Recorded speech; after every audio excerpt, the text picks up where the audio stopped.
name's Bond. James Bond.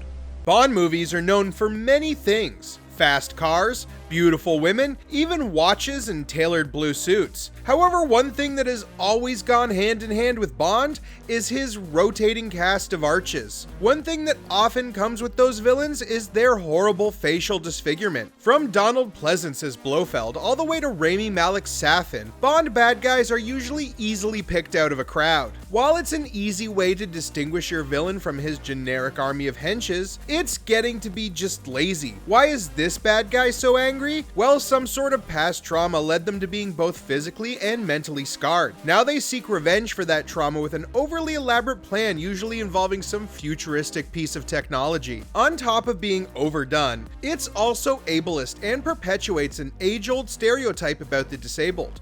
Since the days of Dr. No, James Bond has always hooked up with the beautiful, scientist, secret agent, oil magnate, barbarian, that happens to cross his path. The Bond girl's casting is even announced with the same kind of fanfare the man himself gets. However, the Bond girl rarely goes beyond the prize Bond gets at the end of the film. In the history of James Bond, only 3 women have ever truly affected him as a character, and that's Tracy, Vesper, and Madeline. And 2 of them are dead. Maybe in Bond 26, we could ditch the trope of the mandatory love interest in favor of a more developed relationship.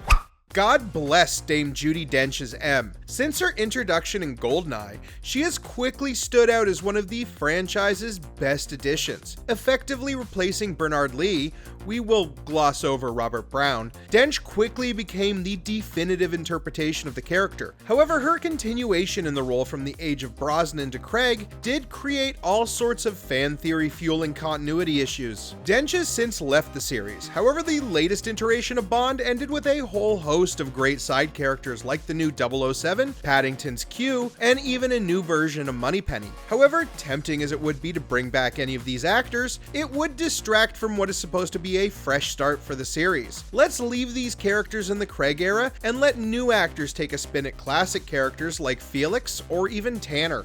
The tone of James Bond films have taken wild turns from goofy to gritty, but there has to be a better middle ground. The next James Bond can still have the gung-ho psycho nature of Crieg or even Dalton, but they should also have the class and gentlemanly style of Roger Moore or Pierce Brosnan. The last 20 years have also been filled with cynicism when it comes to spy films. Bond 26 can find a new kind of freshness in the high adventure of the Moore era. So maybe we don't need space travel and blimp fights, but how about they bring back the submarine car?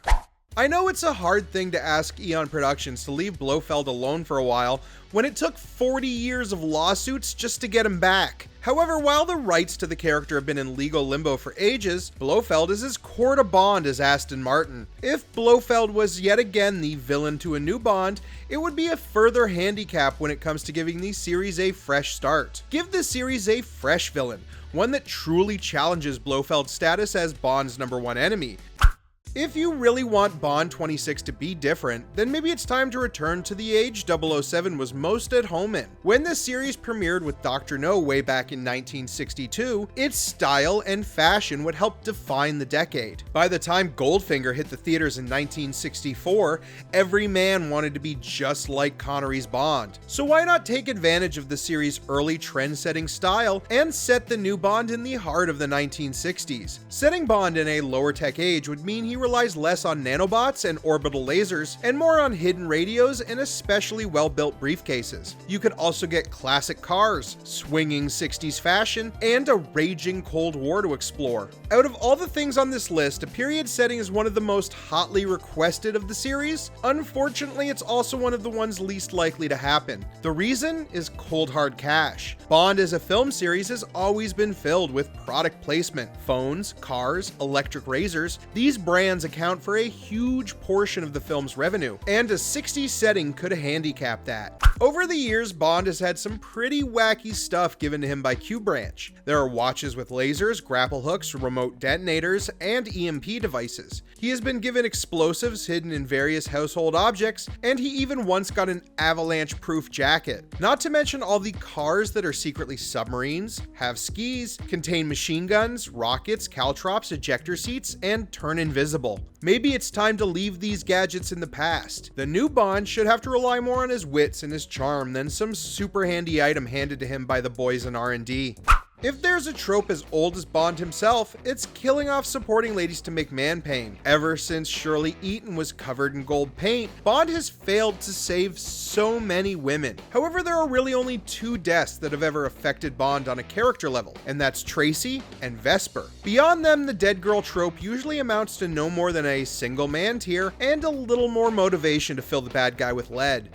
The villain has the hero in his clutches.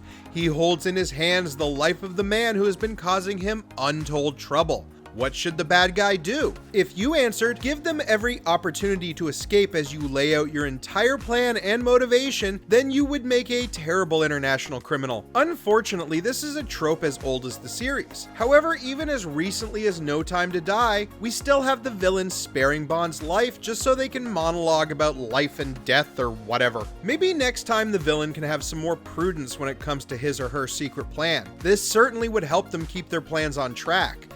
If Bond is such a good spy, why does he always fall for the oldest trick in the book? James Bond certainly has a way with women, but sometimes they use that to cloud 007's judgment. Elektra King faked attempts on her own life just to hide her involvement with a known terrorist, causing Bond to undergo some nasty time in the choke chair. It's a trend that continues into the modern age, with Vesper's betrayal hardening Bond into the psycho we know and love. While it's a great dramatic twist, its overuse often leaves us questioning Bond's decision-making skills. It really seems like if you want to get the best of Bond, all you need is a pretty face and a Murphy bed.